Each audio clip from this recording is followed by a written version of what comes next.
Thank you all so very much for joining us yet again. As always, this is your boy Jermaine, and I am so thankful to have so many of you all enjoying these videos. Today, we're going to be getting into Wolfpack. Wolfpack is a television series on MTV. I found it on Paramount Plus, but it is quickly becoming one of my favorite television shows. Why? Oh my goodness. Oh, well, so first, if you're a fantasy lover, 100% fantasy. Okay, you could tell by the title, Wolfpack. All right, so it stars Sarah Michelle Gellar. Wow, Buffy. Okay. Uh, why should you be watching this particular show of all shows on MTV? Look, if you're anything like me, like I'm 47 years old, right? I haven't really watched MTV in years, save for Project Runway. Okay. Um, but Wolfpack, number one, it reminds me so much of Teen Wolf, and yet it is completely different. It is a fantasy, but it is shot, written, produced, directed in such a way where it could double as just a typical drama or thriller. All right. And then also, I see myself in the four main characters, the four teenage main characters. It reminds me so much of my childhood. Let's get into it.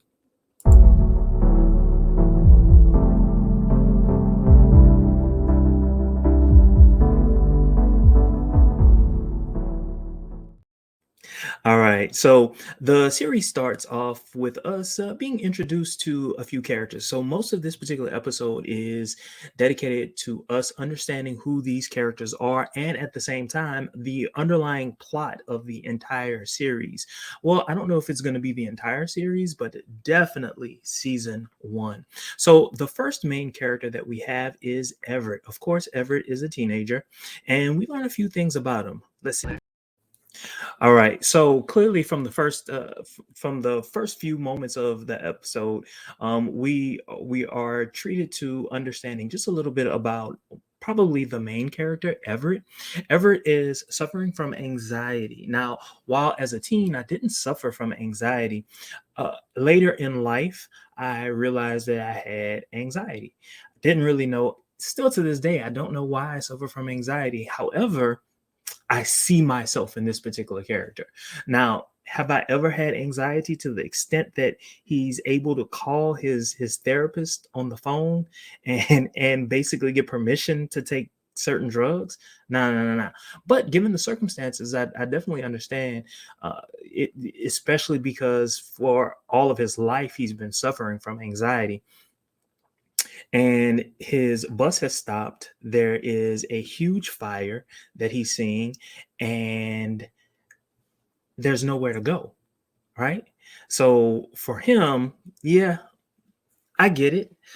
Is that the typical teenager? No, that's not the typical teenager. But of course, since he's the main character, we can safely assume that he is going to be a wolf or a werewolf. Maybe I should say a werewolf. So let's get into the next character. The next character is Blake. Blake has a story of her own, and it is not like Everett's at all. That was cute. I call that foreplay. That's nice foreplay for teenagers. It takes the place of I'm going to hit you because I like you, except it was Blake that was hitting Everett. Really nice, really funny. And yet at the same time, we learned a little bit about Blake's character. We learned that for whatever reason, she does not like technology. Technology is not her friend, or I should say, maybe she's just given technology up. All right. And so we can also see that she's wearing a hoodie. That is not typical of a female, a teenage female at that. And so, that's giving us a little something. And then I'll have to be honest, I didn't realize that she had pimples in her face the first time that I watched it. I think it was like several minutes into the episode that I realized that she had pimples at all. Maybe I just wasn't looking too close. And also, I never, that's not something that I suffered from. I never had pimples at all growing up. Never, never, never, never, never, never. And so for people who suffered from pimples, I didn't understand their plight. I didn't. I didn't. But it makes sense. That's definitely something that a lot of teenagers deal with. But since we're on the character of Blake, there was something that I noticed early on. Blake is a fighter. Let's see. Lives. I kind of think that's more important than your shitty minimum wage job. Can you stop recording me, please? Fuck no. This is evidence for my parents when they come pull my dead body out of here. I am trying to do the right thing. So am I. Which is why I'm posting this so people know who killed a bus full of high school students.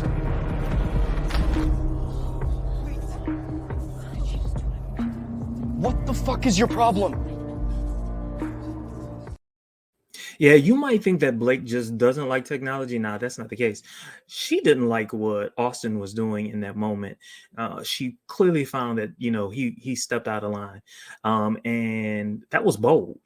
That would be bold for an adult, right? To take someone's property and throw it out of a bus. Yeah, that's pretty bold. That's why I say she has a lot of fight in her. I also think that typical of people who fight, they're typically hiding a lot of fear. So in my mind, when I think of Blake, I think of fight or flight. As simple as that. All right. So next, we're going to see probably, at least for these teenagers on the bus, we're going to see what makes them scared. All right, so there's a lot to unpack in that one scene, y'all. It's a lot. First of all, why did you get off the bus? Make me understand why you got off the bus. I understand that animals are charging you, but a bus is yay high, right? Even if you're afraid of them getting through the windows, they're not going to squeeze all the way through the window, right? It's almost impossible. Now, granted, you see a ram that has slashes in its side. Yeah, yeah, yeah. I'm gonna be afraid, but so afraid that I'm gonna get off the bus. No, not gonna happen. Not going to happen. I'm gonna stay my black on the bus. I am definitely going to stay on the bus. Okay, nonetheless, these kids get off the bus. The bus driver, did you see the bus driver was killed too? My goodness, she got off the bus too. I don't understand this. I would not have gotten off the bus. You couldn't make me get off the bus. I don't care what's going on outside. I'm not getting off the bus. Yeah, I'm just not. It made no sense. It made absolutely no sense to get off the bus. But anyway, we also see that these animals, out of fear, many of them were burned or burning or afraid of being burned. So they're running hard, they're running fast. I get it. I get that, right? But in addition, what also happens is Everett sees this figure. And clearly, this figure takes him and bites him. Not only that, throws him in the air. He lands on a car and then falls on the ground, excuse me. And Blake also sees that a car is about to hit Everett and saves his life. Somewhere throughout all of that, the werewolf bites her as well. Everett sees that. Everett also knows that he's been bitten. It's a lot, y'all. It's a lot. And you can tell the way that all of this is being set up. It's highly dramatic. Highly, highly, highly dramatic. And I was here for it. I was hooked. This scene by itself, not everything that happened up until then. Okay, all right. I'm enjoying this. This scene, though, I was all in. I leaned in and I was ready for every moment. Every moment that that they were giving me. I was here for it.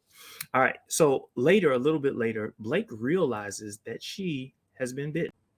Okay, so I've been bitten. I know that I've been bitten. The first thing that I do, check my face. Nah, buddy. I'm scared for rabies. You name it. I think I'm gonna have it. I would have been hyperventilating over that, right? And I get it. Adrenaline. You don't feel it. You're a teen. You believe that nothing can happen to you. Nah, buddy. even as a teenager, I would have had the wherewithal to just be like, this is serious. This is definitely serious. Speaking of serious, Blake's injuries, not Blake's, but Everett's injuries were so severe that he wills himself to the hospital and he seeks treatment. Not only does he seek treatment, but he realizes that something else is happening. Okay, so next scene. We learn that Everett doesn't have many friends, and his only real friends are friends that he has online. Now, that is not necessarily weird for kids these days, and I get it. I'm a teacher. A lot of my students say the same, right? They don't even know half of the friends that they have. They don't, right? So that makes sense. But in this next episode, we learn a little bit more about Everett, especially his family life, the dynamics within his family. And can I tell you that? Well, first off, I didn't grow up with a dad. All I had was my mom, and the entrance of his mom reminded me so much of the relationship that I had with my mother. Because Everett fainted. As soon as his parents came along, he fainted. And that was why we saw this particular scene. Now, if I faint and my mom is telling me that, man, that reminded me so much of my mom. It was like, it didn't matter what I told my mom. She didn't believe me. She did not believe me. She believed that every word that came out of my mouth was a lie. Now, was I a liar to my mother? I'd say about I'd say about 40% of the time I was lying to my mom. I ain't gonna lie. But I think I was smooth with it. I don't think my mom, I think my mom knew that I was lying, but she really couldn't catch me in my lies. I think it's because I had a little sister, and I learned how to use my words judiciously. I didn't say too much. I only said what needed to be said, and I said it in such a way where nothing would happen to me or my sister. Now, my sister, on the other hand, ask my sister a question, she's gonna tell you the truth, the good, the bad, the ugly. Now, my sister would lie, and my sister would come up with these outrageous lies. Now, what we later find out is that Everett is the third child, not the first son, but he is the third child of his parents, the last child of his parents. And the mother is just kind of like, ugh, it's too much. You're just doing too much, right? And I sympathize, I empathize with Everett's character. It reminds me too much of the relationship between me and my mom. And so at this particular point, I'm really, really, really feeling Everett's character a lot. But let's look a little bit into Danny, especially the relationship that she has with her brother, Danny. All right. And there we see Blake yet again. Blake is a fighter. Blake is going to do whatever is necessary for her family, but specifically for she and her brother, Danny. Now, Danny is someone who has autism. And so she more than a regular sibling, older sibling, she really has to protect her brother because in a lot of ways her brother can't do certain things for himself. Among them is to communicate. And so she has this special connection with her brother Danny. So she really takes care of her brother. And again, this particular character reminded me of the relationship that I had with my sister. Now, as much as my sister got on my nerves, I loved her to death. Growing up, she was my best friend, and she didn't even know it. She didn't even know that she was my best friend. She wasn't my only friend, but she was my best friend. I could tell her just about anything. Not that she ever understood everything. My sister and I, we have two totally different personalities. My sister is headstrong, and she's gonna run into that burning house, and she's gonna think about it later. I'm gonna think about it first and say, "Nah, I'm not doing it." but Blake is that fighter, right? But like I said before, fighters always have. They're either gonna fight or they're gonna run, right? And that is what Blake reminds me of. And I'm realizing that I'm saying Danny when I should be saying Blake. So I apologize for that for all of you Blake fans. So look, you've just been bitten, and now you're in a motel room, and your brother tells you, "Hey, look, your skin is changing." She goes into the restroom, and she sees that her skin is changing. That's not normal. That is not normal. And let me tell you something. If I had been bitten by something, and all of a sudden my skin has cleared up, not the other way around. If I've been bitten by something and I start seeing rashes, that makes sense. But your face clearing up after you've been bitten, nah, buddy. Immediately, I'm gonna start to think, something's not right. Something is not right. So shortly after she sees that her skin is clearing up, she falls to the floor in pain. But something else happens. So there's a connection between Everett and Blake, right? It's a clear connection between the two of them. They're seeing each other. No matter the situation, they're able to see each other. They know what's going on with each other. That's not normal. That is not normal, and you cannot dismiss it. I'm sorry, you can't. You might think that you're losing your mind, but you're thinking you're losing your mind because you understand what you see, right? And you think to yourself, okay, this is not real. This can't be real, and yet you know it's real, right? So much so that she decides later that she's got to go to him, right? That is a real connection between two people. So next, after this, we see or we learn about a new character. All right. So in this moment, I know, oh, this is my show. This is my show. Y'all, this is my show. This is my show. And let me tell you why this is my show. You got this sexy guy who clearly is a liar. I just told you that I was a liar when I was growing up. I was a liar. I was a liar when it came to my mom. I was a liar when I came to my mom. I didn't go out into the world telling lies. I didn't do that. I don't want you to think that when I was young, I was just a liar. No, I was a liar to my mom because I was doing some stuff that I knew my mom wouldn't appreciate, right? And so I see this particular character. This character, like y'all, you have to see this show. This particular character to me spoke to me on so many different levels. Later in the next scene, you're gonna see something that I never would have done. In fact, I think I was into my 30s the first time I did something even approaching this. All right, so let's see this. All right, so we just saw this particular scene, and this is where we see Harlan. This is his name, and we learned that from the text messages from whoever it was that was texting him at this particular point. Person that was texting him was his sister. His sister Luna is the young lady that we just saw at the end of that particular clip.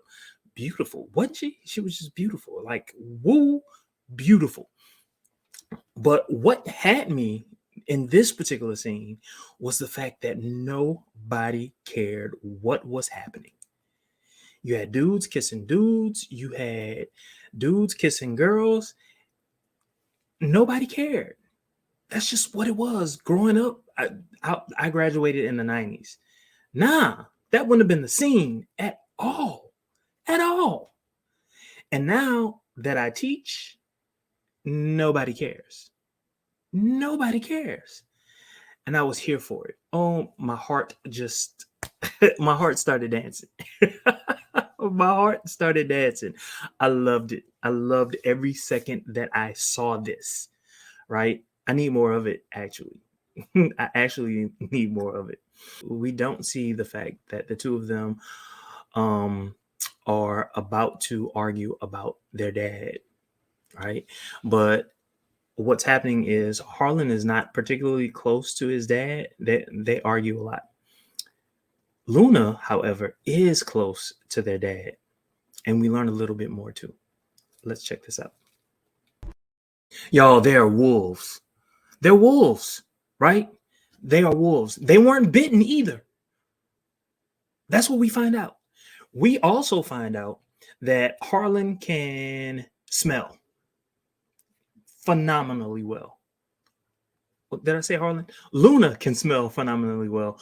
Harlan can hear All right. So, okay. So Harlan has this great gift of hearing. We saw that in a previous clip. We probably couldn't put that together just then. I mean, we could have made some assumptions. I definitely did when I first saw it. But hey, since, you know, I, I didn't want to spoil it for you. But Luna can smell. Not only do the two of them have special gifts in addition to being werewolves, but their father is missing. Y'all, did you see the way the nurse checked the officer? It's like she wasn't having it. Dude, I'm trying to do a job, just like you're trying to do a job. And right now, what you want is not as important as what I got to do, especially if you give me this attitude. Come on now. So then in enters Sarah Michelle. Oh my God. Like Buffy, where you been, girl? And look, she's looking good. Like she's not looking. Okay, so first off, she's about 2 years older than me. So she's almost 50. Does she look 50, y'all? No, she doesn't. The girl is aging well. Let's get back to the story.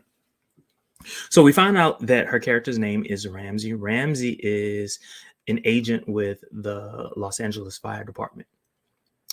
Now, they're on a task force together. They're trying to figure out who started the fire. So we learned a few things about her. She's smooth. She can read a room, which means that she knows people, right? And she's probably really good at her job. All right. And Blake has speed. All of a sudden, her powers are manifesting themselves and she's running faster than she's ever run before. We also realize that she has another gift, probably not high on the list of gifts that werewolves would like to think that they have, but it is one. All right. So this dog used to bark at her incessantly. And this time, the dog is not barking. I needed her to start making some connections, and she's not making connections. Also telling me that your girl is not good. She's definitely not good at playing chess. Checkers might not even be her thing, right? She's not able to put these pieces of the puzzle together, right? Unlike Everett, Everett is swift. Everett is understanding a whole lot faster, and it might have a whole lot to do with what happens next. Come on, girl. Come on, girl. I need you to get with it. Like, okay, I get it. You might be scared, but there's reality and there's fantasy. And right now you're living a fantasy, right? You're thinking that everything is normal. And yet you had some compulsion. You had some compulsion. And you didn't get it. You're seeing fact. You're hearing fact.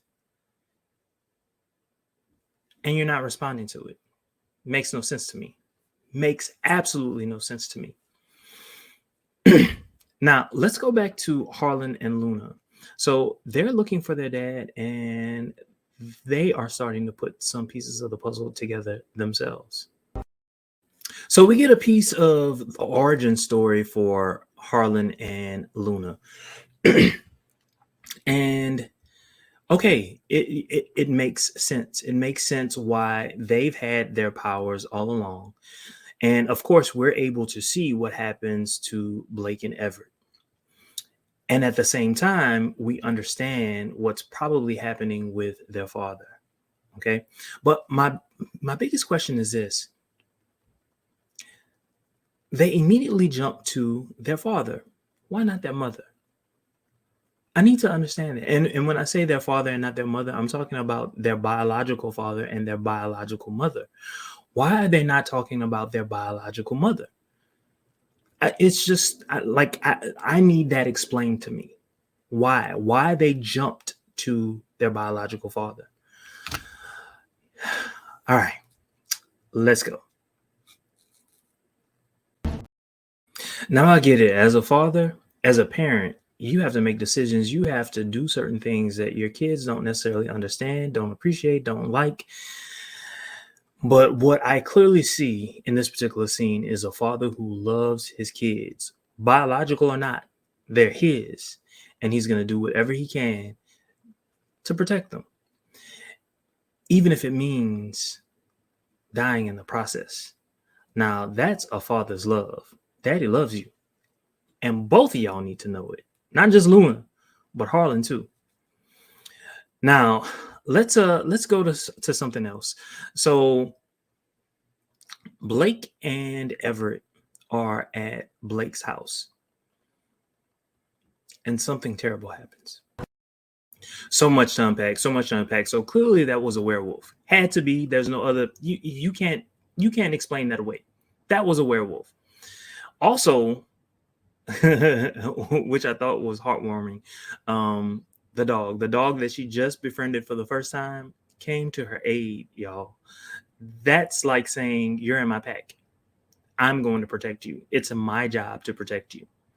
That's what's up. That's what I'm saying. Like that came from left field, and I was here for it 100%. I was here for it. We also saw that Everett has some strength, y'all. Major strength, right? That wasn't a 2x4. I don't know what that was. I'm not a carpenter, but that wasn't a 2x4. And he broke that piece of wood. One hit broke it. Okay. We also saw Blake's flight responses kick in as well. She's like, look, we don't have time for this. Run. Just run. I need you to run right now. All right. And they run so far, so fast, this happens. I thought that was cute. I thought it was cute. And let me tell you why I thought that was cute. It was cute because your boy was able to use his disability to his advantage. He was able to calm Blake down. And that was exactly what she needed in that moment. It was unclear to me why all of a sudden she would have this panic attack, anxiety, whatever it was. It was unclear to me exactly why she had that in that particular moment, especially because all up until then, she was showing herself to be fearless, a badass in every way. But not in that particular moment. It actually, she needed Everett, right, in that moment. Also, actually gave her some tips on how to deal with her brother. And to me, when I thought about his character meaning Everett, and her brother's character Danny, it made me question whether or not Everett actually has a bit of autism himself, or somewhere along the spectrum of it. That was just a question or a wondering of mine, and I would really like to know the answer to it as the show goes on. But let's see what's next. Y'all, so in that moment, I was like, what? What? It was too much to comprehend all in that moment. A teenager on the bus set the fire, or could have possibly set the fire. That was too much. Like, how could that have happened? How could those two things happen at the same time, unless the fire happened so much earlier than we thought or assumed? And how could she have jumped to that all of a sudden? What evidence have we seen that leads us to believe that Ramsay, Sarah Michelle Gellar's character, could have jumped to that? What evidence do we have of that? Right? And it's not clear to me. Hey, that is not my profession. I'm not, an investigator with the fire department. But that was a big leap.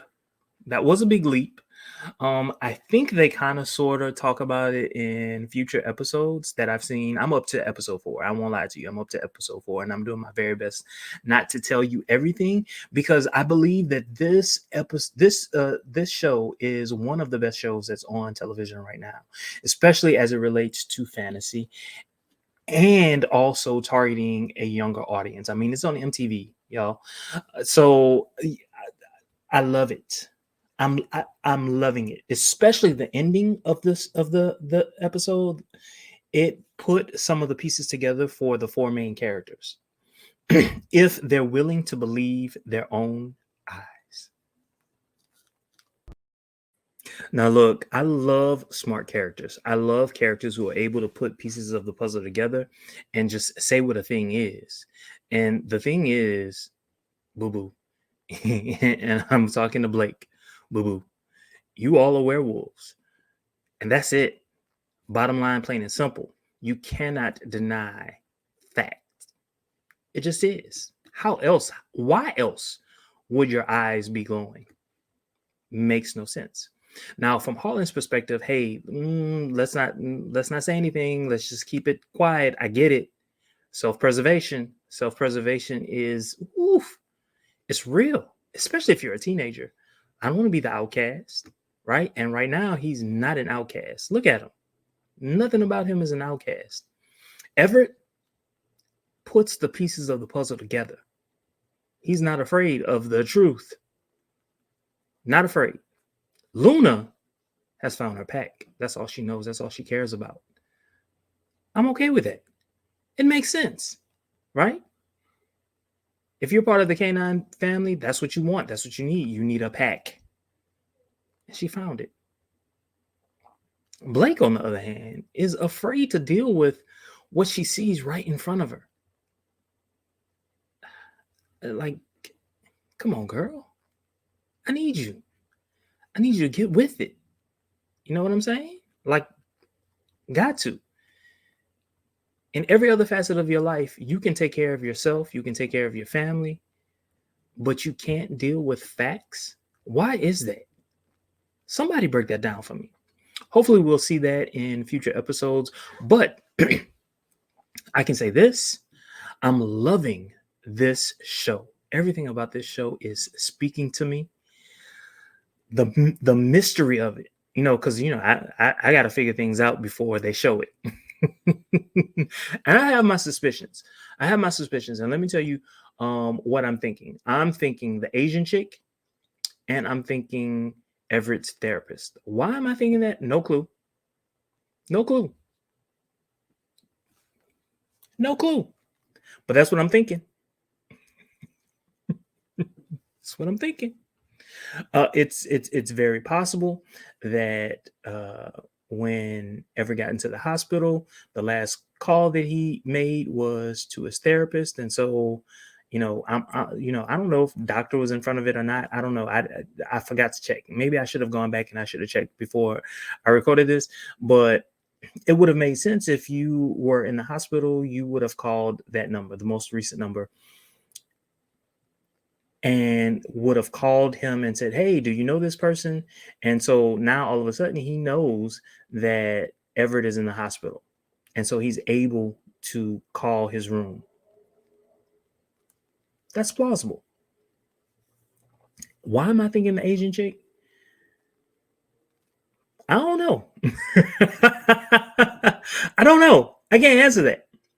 But my spidey senses tingling. They're tingling. And that's and that's where I'm going. That's where I'm going. Somebody's going. I'm certain that's not the case, but that's the direction that I'm going in, because I'm looking at all of these characters, and I'm saying to myself, I'm discounting. Look, I was looking at Ramsay's character, and I was like, I bet she's the mom. I bet she's the mom. I bet she's the mom. She might be. I don't know. I'm only on episode 4, and I'm recording episode 1. But let's see what what reality really is in this fantasy. Thank you all so very much for watching. I hope you've enjoyed it. As always, please like, comment, subscribe. Have a good one.